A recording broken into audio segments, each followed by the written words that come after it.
Hello, myself Dr. Hina Dawa, and I welcome you to Textbook Super Coaching app.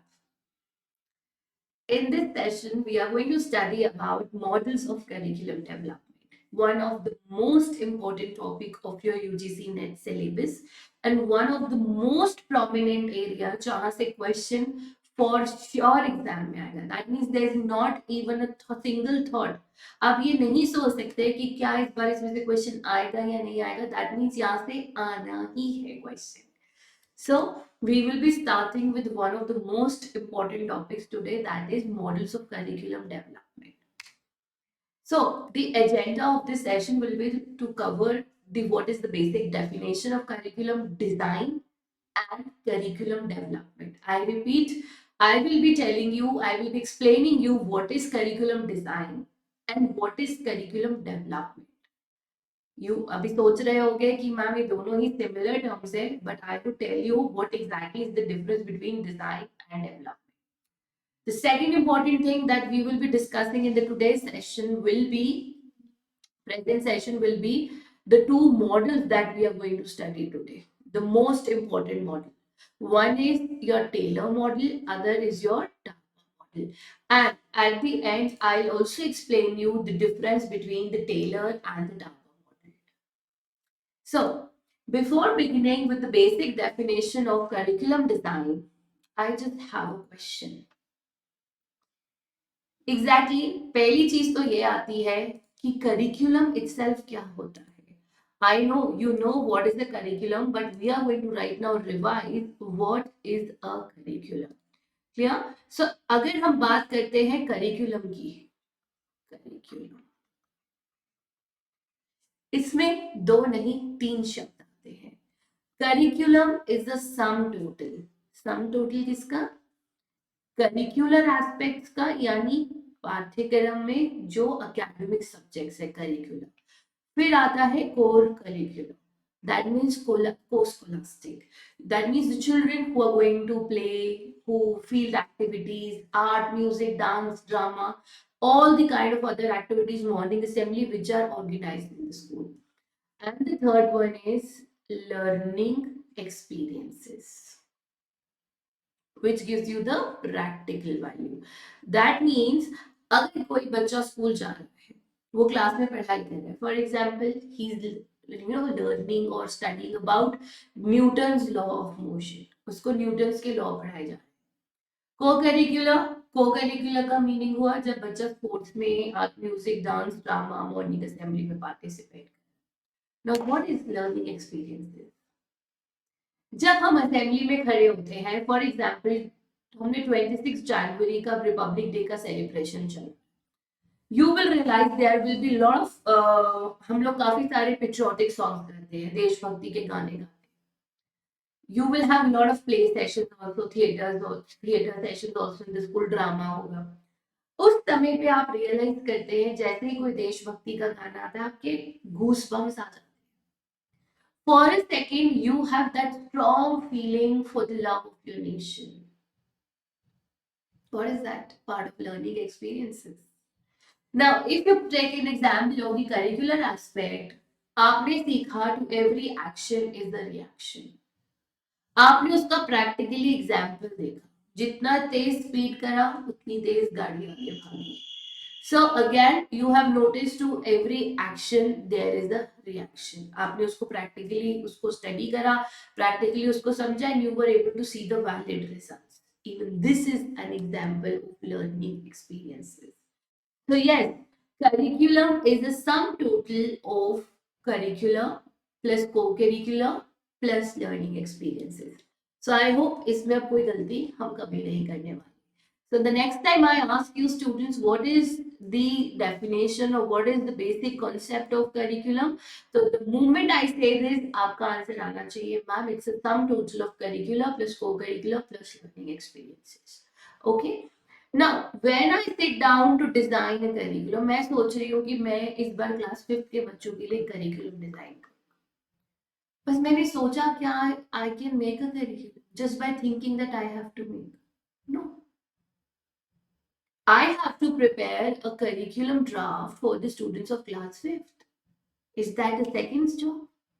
Is that can be done with in 24 hours? क्या मैं उसको 2 दिन में 10 दिन में complete कर सकती हूँ? The answer is no. First of all, I have to frame my objectives. I have to set my goals. Objective meaning कि what all parameters I have to include in this class 5th curriculum. यानी मैं इस curriculum के जरिए बच्चों को क्या क्या अचीव करने में हेल्प करूंगी. ऑब्वियसली मैं चाहूंगी कि उनके मैथ्स के जितने भी ऑपरेशन स्किल्स है, कैलकुलेटिव पावर है, वो इंक्रीज हो. मैं चाहूंगी कि बच्चे का साइंटिफिक आउटलुक डेवलप हो. Then I will also want that children should be having a strong foundational level, है ना. तो ये सारे तो मेरे गोल्स हो गए जो मैं इस करिकुलम के जरिए अचीव करना चाहती हूँ. So what all I want to achieve. ठीक है, इस करिकुलम के जरिए मैं क्या क्या अचीव करना चाहती हूँ. उसके लिए बहुत जरूरी है बच्चों को प्रेजेंट में स्टडी करना. यानी बच्चों की नीड्स क्या है, बच्चों का आईक्यू लेवल क्या है, बच्चों की प्रीवियस नॉलेज क्या है, बच्चों का बैकग्राउंड इंफॉर्मेशन क्या है. Only then I can frame a suitable curriculum. Now for example my students belong to rural area and I am writing कि मैं आईसीटी से पढ़ाऊंगी.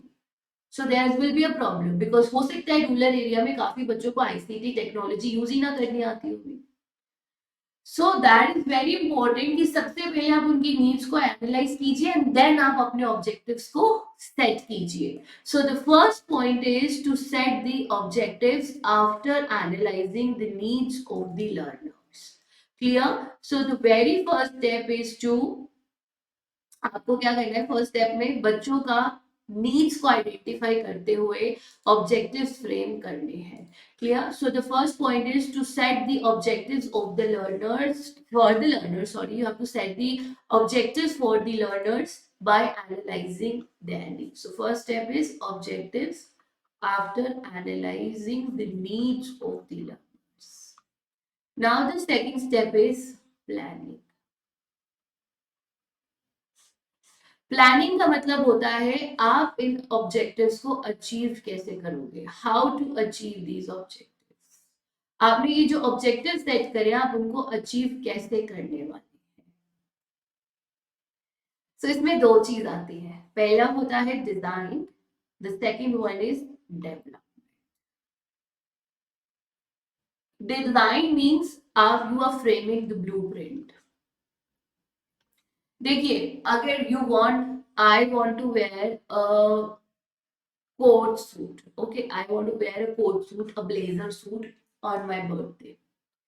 So मैं Google सर्च कर रही हूँ for some images of good coat suit, blazer suit की अच्छी अच्छी फोटोज निकाल.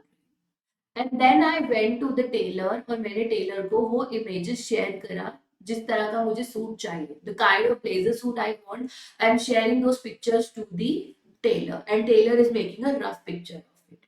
That is called designing, blueprint. Exactly हम क्या करना चाह रहे हैं. Develop means when tailor will sit down and start stitching your blazer suit. वो उसको बनाना स्टार्ट कर देगा. So design means जब आप एक blueprint ready करते हो, and develop means when you are giving it a full-fledged form. That means आप उसको properly develop कर लेते हो, you give it some shape. आप उसको already उस पे workout कर रहे हो और आपकी सब चीजें ready हैं. That is called development, where you have actually developed things. But designing is like a blueprint, what you are thinking of doing. What exactly will be your blueprint or your action chart, your framework. Clear? Then third step is implementation, which is also called as your transaction phase. So now what happens in this transaction phase? Whatever is ready with me, I am going to go to the classroom, I am going to deliver that. तो curriculum framing का third step क्या हुआ कि आप classroom में गए और आपने जो भी रेडी किया था अपने बच्चों को पढ़ा दिया.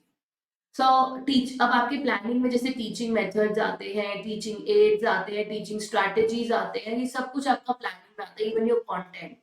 Clear? So even that is part of your planning phase. So now what will happen? What is going to happen? In the third stage, which was I was telling about, was implementation stage. Implementation stage में क्या होता है? It's basically the classroom delivery process. जहां पे आप curriculum को transact कर देते हो क्लास में. ठीक है, आप पढ़ाते हो बच्चों को। And the last step is evaluation. Evaluation means जहां पे आप ओवरऑल अपने करिकुलम के स्ट्रेंथ, वीकनेस, इम्प्रूवमेंट एरियाज को आइडेंटिफाई करते हो, आप अपने करिकुलम का ओवरऑल इफेक्टिवनेस लेवल जज करते हो। Clear?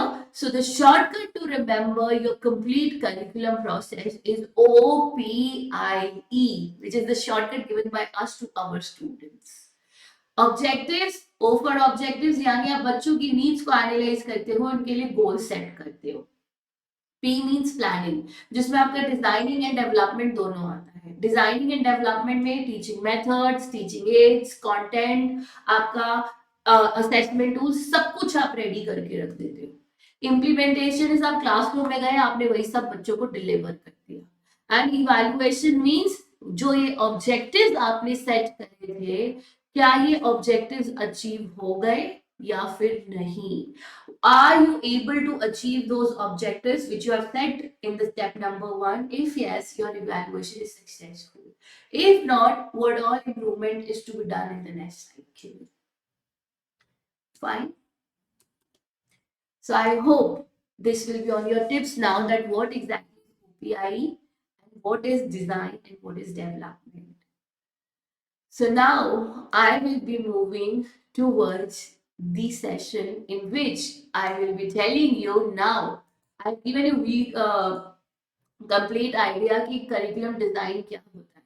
So now let us define curriculum design. Design का मतलब होता है हर एक डायमेंशन ऑफ करिकुलम को कंसिडर करते हुए आपने अपना ड्राफ्ट रेडी कर लिया है, आपका ब्लूप्रिंट रेडी है, your blueprint is ready. And उसमें आप ये भी बताएंगे कि आप बच्चों को किस तरह के लर्निंग एक्सपीरियंसेस देने वाले हैं। यानी करिकुलम डिजाइन के अंदर आप कंटेंट रेडी करेंगे, ऑब्जेक्टिव्स के बेसिस पर आपने कंटेंट रेडी करा, देन कंटेंट को प्रॉपरली अरेंज करना। मान लीजिए आपका ऑब्जेक्टिव है, for example your objective is कि my students should be able to perform addition, multiplication, division, and subtraction in a very quick manner. They should be able to develop the abilities of multiplication, addition, division, and subtraction. So, ये आपका objective है। अब इन objectives को creator करते हुए आप अपना content ready करोगे। ऑब्वियसली इस कंटेंट में आप एडिशन, मल्टीप्लिकेशन, डिवीजन और सब्ट्रैक्शन इंक्लूड करोगे। आप ऐसे क्वेश्चन के अंदर फ्रैक्शंस वगैरह तो नहीं लेके जाओगे, आप ऐसे क्वेश्चंस के अंदर क्या कहते हैं लीनियर इक्वेशंस तो नहीं लेके जाओगे ना, जो कंटेंट उससे मैच होगा वही लोगे। फिर इस कंटेंट को आप अरेंज कैसे करोगे? अरेंजमेंट ऑफ द कंटेंट, यानी इजी से डिफिकल्ट, सिंपल टू कॉम्प्लेक्स, ठीक है, पार्ट टू होल, मतलब आप किस सीक्वेंस में आगे बढ़ रहे हो। पहले डेफिनेशन दोगे, फिर आप उसको सॉल्व करके दिखाओगे, then you will give some questions जहां पे टीचर ब्लैक बोर्ड पे सॉल्व करेगा, and then finally you will give few questions to the students जो वो खुद प्रैक्टिस करेंगे। यानी सीक्वेंस क्या रहने वाला है। इसके बाद आप डिसाइड करोगे कि मेरे टीचिंग मेथड्स क्या होने वाले हैं, ठीक है, lecture method, demonstration, activity, project, whatever method you are going to use.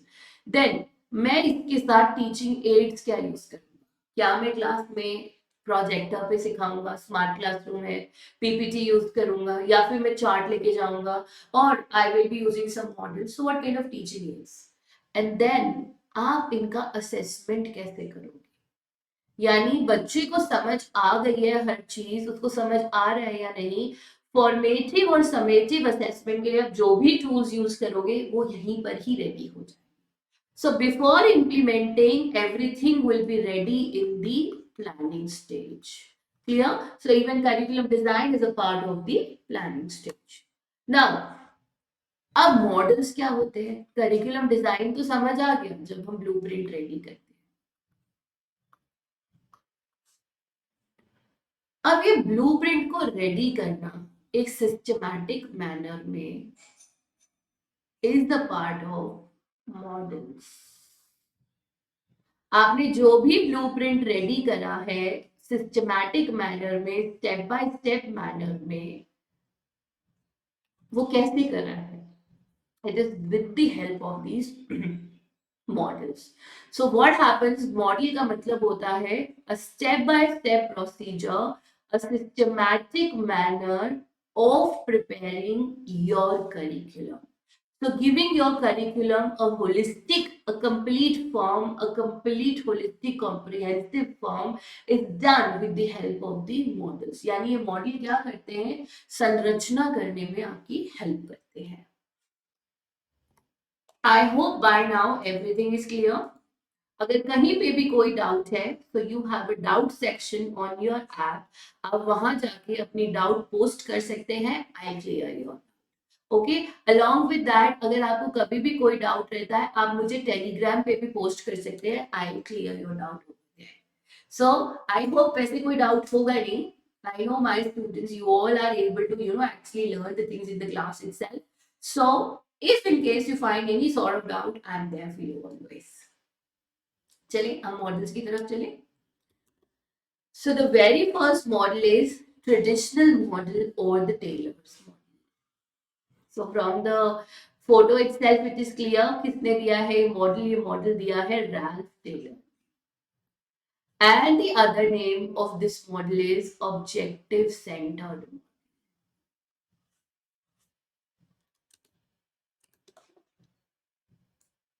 Can you tell me why do we call it as an objective centered model? अच्छा चलो, I am calling it as objective centered model. Objective का मतलब क्या होता है, जो आपने अपने गोल सेट करे हैं, जो आपने अपने लिए बेसिकली क्या आप अचीव करना चाहते हैं, व्हाट टू अचीव. क्लियर? यानी आपका जो फोकस है किस पर है, सिर्फ और सिर्फ अपने गोल्स के ऊपर है. गोल क्या है, how to achieve that goal and whether I have achieve that goal or not.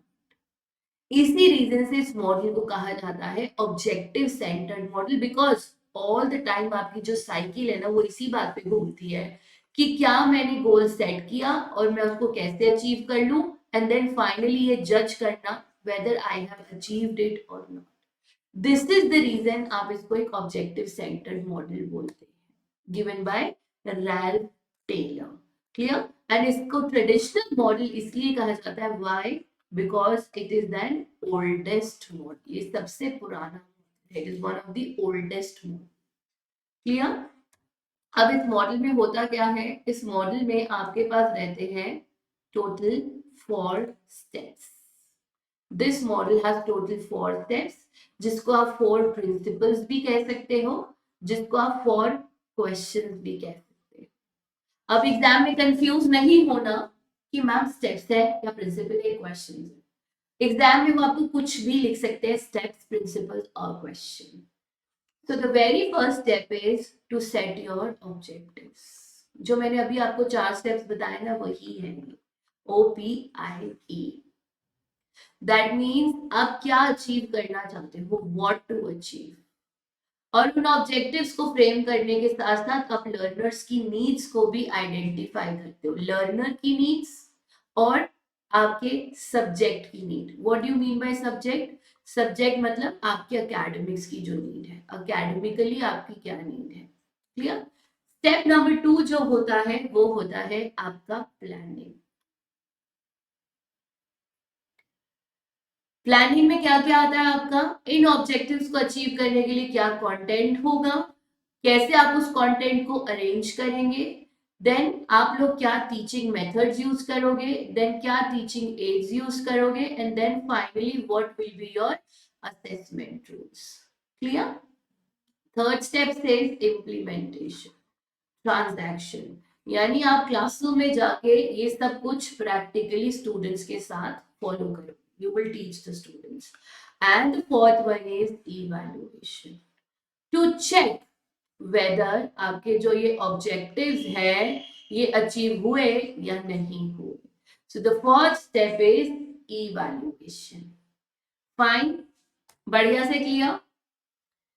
Now, the question is, सारा का सारा फोकस तो यहाँ ऑब्जेक्टिव्स पर है ना.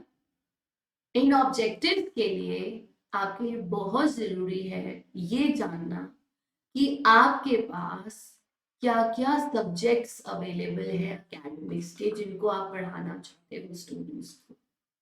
दैट इज वाई ये एक सब्जेक्ट स्पेसिफिक मॉडल भी है जहां पे कंटेंट के ऊपर, कोर्स के ऊपर, एकेडमिक्स के ऊपर बहुत ज्यादा फोकस किया जाता है। So the complete revolve, okay, the complete movement rotation of the model is around the subject matter content. Clear? So the first step, like I told you, सबसे पहले आपको ये पता होना चाहिए स्कूल के पर्पस क्या है, जिसको आप ऑब्जेक्टिव्स भी कहते हो, जिसको आप गोल्स भी कह सकते हो। देन सेकंड स्टेप इज उन एजुकेशनल एक्सपीरियंसेस को आइडेंटिफाई किया जाए जो आपको गोल्स तक लेके जाएगा। That means you have to plan out everything. Third is organise, जिसको आप इम्प्लीमेंटेशन भी कहते हो और ट्रांजैक्शन प्रोसेस भी कहते हो। And the fourth one is evaluation, जहां पे स्ट्रेंथ, वीकनेस, इंप्रूवमेंट, इफेक्टिवनेस जज की जाती है। Fine everybody? Clear? Good.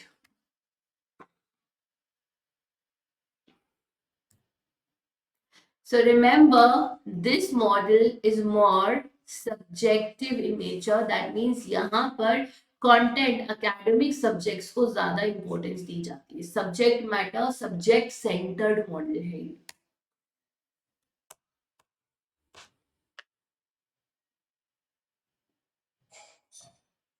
So this is the most common and most widely used model. सबसे ज्यादा ये मॉडल यूज किया जाता है, मोस्ट फ्रीक्वेंटली यूज्ड मॉडल, जिसका जो फोकस है सब्जेक्ट्स के ऊपर है। It is having a subject centred orientation.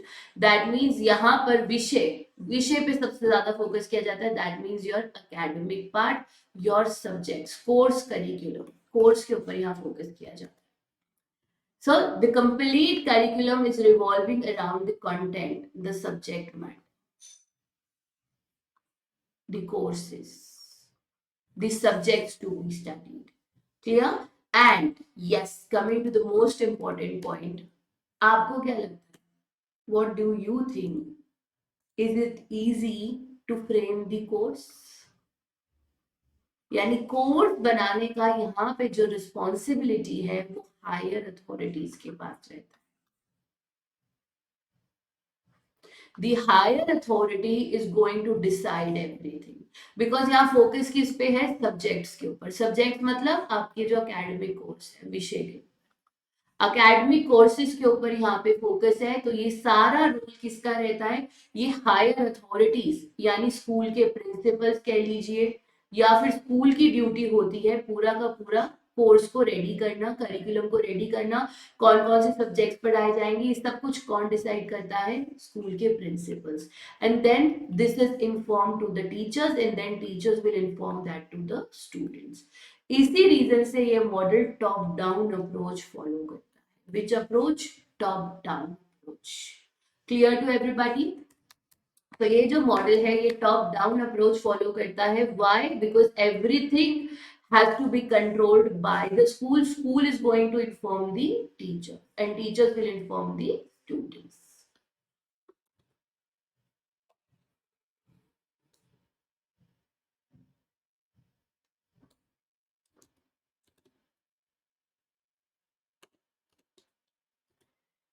Now one more important thing is कि टेलर का जो मॉडल है वो फॉलो करता है spiral approach. Now what do we mean by spiral? आपने स्प्रिंग देखा है जो रिमोट में जहां पे आप सेल डालते हो, वट एवर रिमोट कंट्रोलर्स है आपके घर में, टाटा स्काई का रिमोट कंट्रोलर, एसी का remote controller, you all have seen we put cell in that. ऐसे हम सेल्स लगाते हैं ना दो, तभी वो रिमोट कंट्रोल ऑपरेट करते हैं। तो यहाँ पे आपने स्प्रिंग देखा हो, स्प्रिंग की शेप क्या होती है? Like this. That means if you want to rise up you have to go down. अगर आप ऊपर उठना चाहते हो तो पहले नीचे, ऊपर उठना चाहते हो तो नीचे, ऊपर उठना चाहते हो तो नीचे। अगर आपके पुराने कंटेंट पे मास्टरी नहीं है तो आप न्यू पर प्रोसीड नहीं कर सकते। So if you want to proceed to the new level, you have to come down to the lower, up, down. तो अगर आप ऊपर उठना चाहते हो तो बहुत जरूरी है आपको पहले पुराने कंटेंट के ऊपर मास्टरी करना।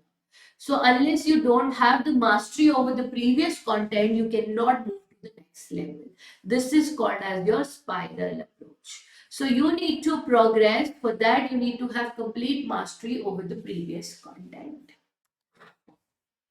So advantages is it is the most easily used model, very easy to use, very simple.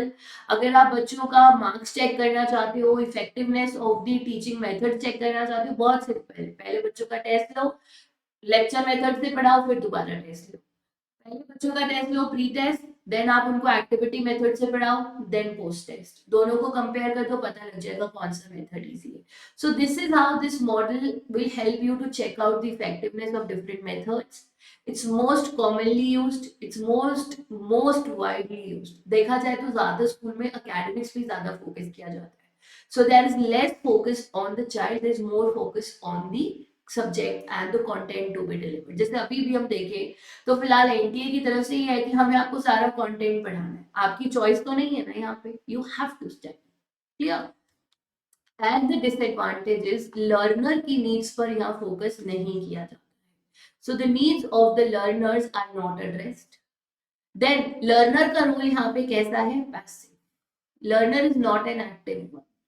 तो बच्चा अगर पैसिव होगा तो कुछ नया भी नहीं कर पाएगा. So there is no creativity. So the child is passive, there is no creativity. And यहाँ पे जो टीचर्स का रोल है वो भी कम है, minimum role of the teacher. Clear. So यहाँ पे जो फोकस है सिर्फ और सिर्फ कंटेंट के ऊपर है. Fine.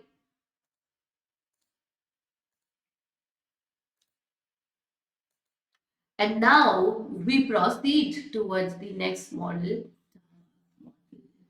which is just the opposite of Taylor's model. एक शब्द में अगर मैं बताऊं टाबा मॉडल क्या है, तो ऑपोजिट है Tyler model. But before we do that, let me first of all revise the complete Taylor's model. I will be revising the Taylor's model. तो एक बार शॉर्ट में टेलर्स मॉडल को रिवाइज कर लेते हैं. आपको इसमें से क्या क्या याद रखना है टेलर्स मॉडल में. फर्स्ट थिंग इज कि इसको ऑब्जेक्टिव सेंटर्ड मॉडल भी कहते हैं या फिर ट्रेडिशनल मॉडल भी कहा जाता है, also called as traditional model. So this is the summary for the tailors model. Now the complete model follows 4 steps और 4 principles. And what are those 4 principles? Objectives, planning, implementation and the evaluation. Complete focus is on what? सारा का सारा जो focus है वो subjects के ऊपर है और academics के ऊपर है. The complete focus is on the academics. Fine. The complete focus is on the academics. Now the fourth point, important point is it follows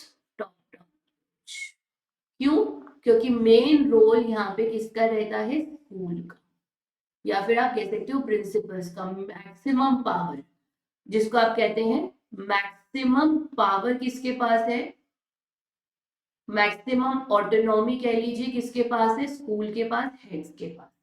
and the fifth point is it follows a deductive approach. Deductive approach यानी कि सारे decisions ले लिए जाते हैं, then उनको बच्चों पे इम्प्लीमेंट किया जाता है. So whatever decisions will be taken by the top authority, वो सारे डिसीजंस बच्चों पे लागू होंगे. यानी हम जनरल डिसीजन से मूव करते हैं हर एक बच्चे के ऊपर स्पेसिफिक इम्प्लीमेंटेशन पे. यानी जो भी कोर्स बना दिया गया है वो हर एक बच्चे को पढ़ना है, general to specific. So this is the complete summarization of the tailors model. And trust me, इसके अलावा यहाँ से कोई क्वेश्चन नहीं है. Get it signed from me, इसके अलावा यहाँ से कोई क्वेश्चन नहीं आने वाला. Only question that can come from this part will come from this slide. And the last sixth point which I have missed is it follows spiral. That means अगर आप न्यू लेवल पे जाना चाहते हो तो it is very important to master the previous concept. If you want to move to the next, you have to master the previous.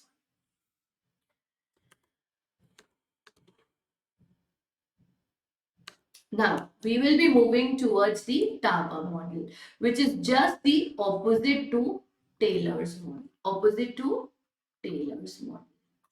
Fine.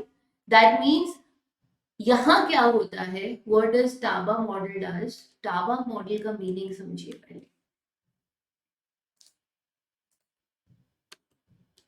जो Taba model है ना, it is also called as grass root model.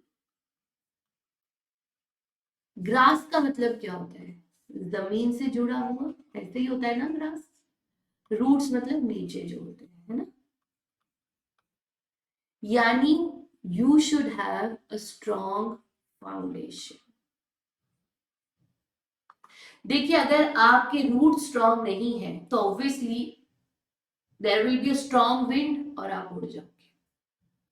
अगर मान लीजिए इस plant के पास कोई roots नहीं है, हवा का झोंका आया, ये प्लांट गिर जाए.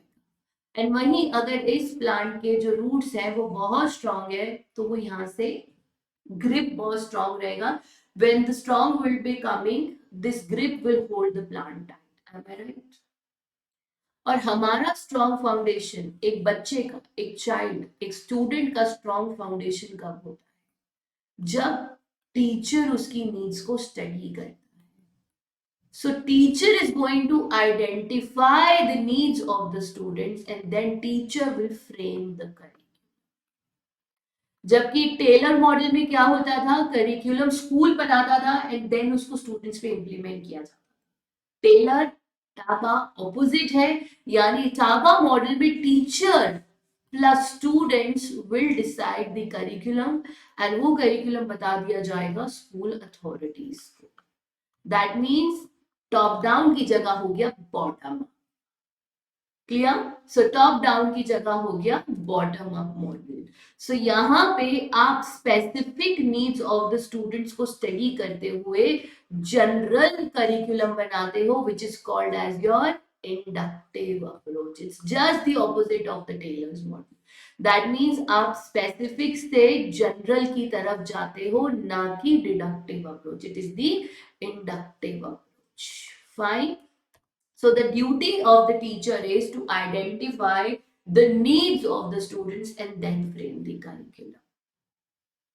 So यहाँ पे इस मॉडल में maximum role, maximum autonomy, maximum power किसके पास होती है, मैक्सिमम पावर होती है टीचर के पास. This is the question which is always asked in the exam 5 times.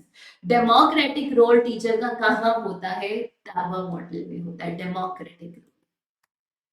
तो टाबा मॉडल में 7 स्टेप्स है, लेकिन आप बिलीव नहीं करोगे, ये 7 स्टेप आप ओपीआई से रिलेट कर सकते हो. आपको सिर्फ ओपीआई याद रखना है, बाकी सब अपने आप याद हो जाए.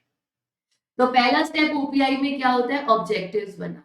लेकिन ऑब्जेक्टिव्स आप कैसे बनाते हो, लर्नर्स की नीड को समझ के. So needs of the learner is the first point and second is objectives. Clear. I told you OPI से सब रिलेट होगा. सो ऑब्जेक्टिव्स बनाने से पहले आप नीड्स स्टडी करते हो. किसकी नीड्स, लर्नर्स की needs.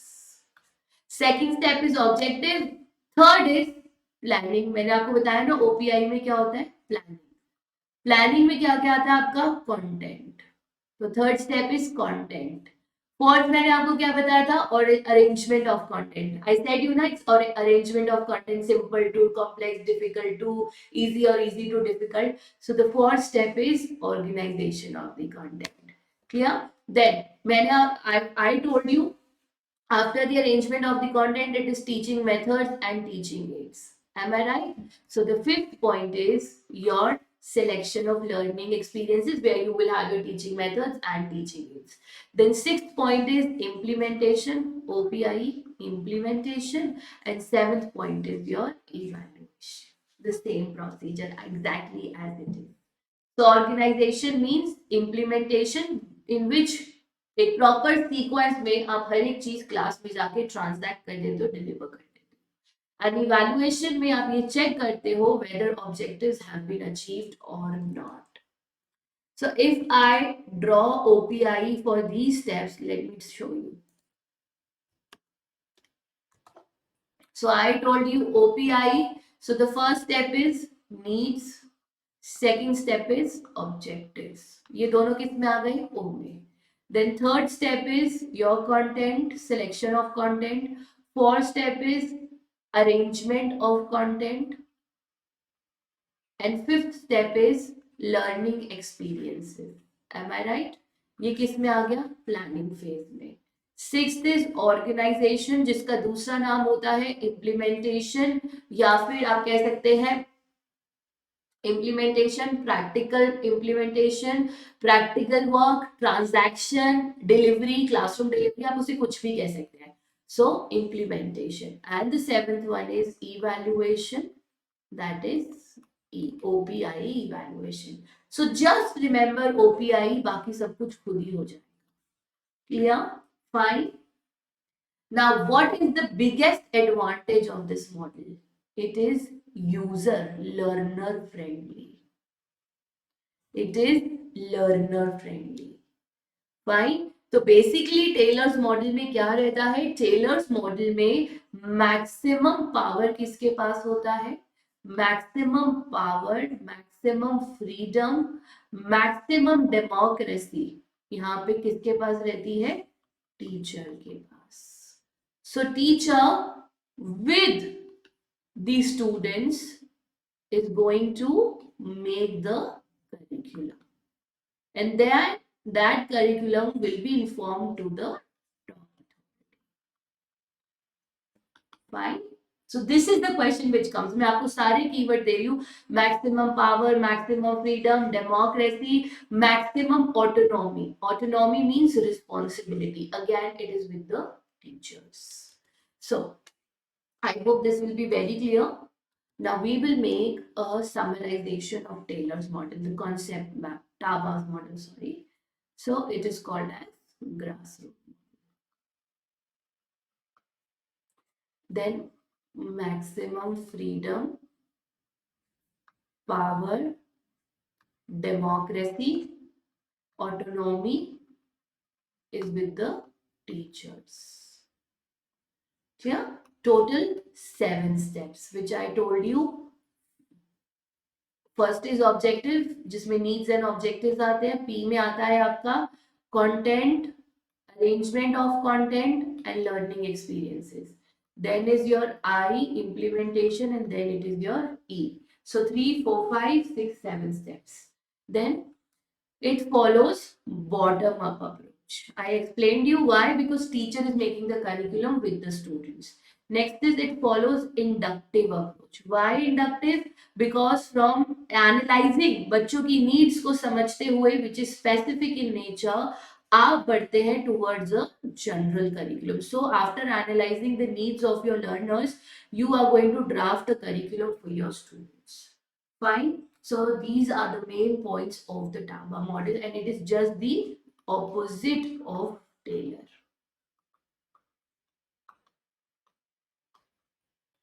Opposite of Taylor's model.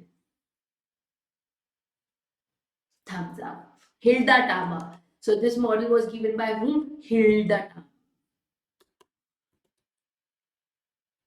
Now coming towards the last part, what is the difference between Taylor and Taba model?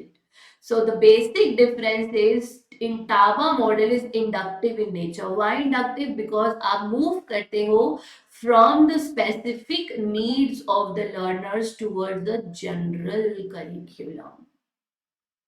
Fine. Whereas Taylor is a deductive model because school authority बता देगा क्या curriculum है, which is implemented by the teachers and which has to be followed by the schools, by the students also. तो Taba model रहता है bottom up, whereas Taylor's model is top down in approach, top down. सो यहाँ पे maximum power जो है वो teachers के पास रहती है. Maximum power is with the teachers. Teachers के पॉइंट ऑफ व्यू से बनता है. यहाँ पे top authorities, administrator decide everything. So here teacher has the maximum freedom. Maximum freedom teachers के पास यहाँ रहता है. यहाँ पे maximum freedom is with the administrators. Clear? It has total 7 steps. या 7 स्टेप्स रहते हैं, यहाँ पे 4 steps. Simple. So the basic difference is, जो आपका टाबा मॉडल होता है, it is bottom up and inductive, and Taylor's model is top down approach, which is deductive. This is the basic difference and the main difference between the two. यहाँ पे maximum teacher के पास freedom रहती है. In the case of Taylor's minimum freedom is given to the teacher. यहाँ पे जो heads होते हैं उनके पास maximum. Simple. So I'm very sure none of you is going to forget anything from this part ever again. Trust me, जितना अभी हमने इस सेशन में कवर किया है, I can give you a promise question यहीं से आएगा in the next year. Not even a single question can come outside whatever is being taught to you today. So इसमें से एक भी चीज एक्स्ट्रा नहीं आने वाली एग्जाम में. It will as it is come from this part. So thank you for joining. Take care. Good luck and keep learning and keep studying hard. See you soon.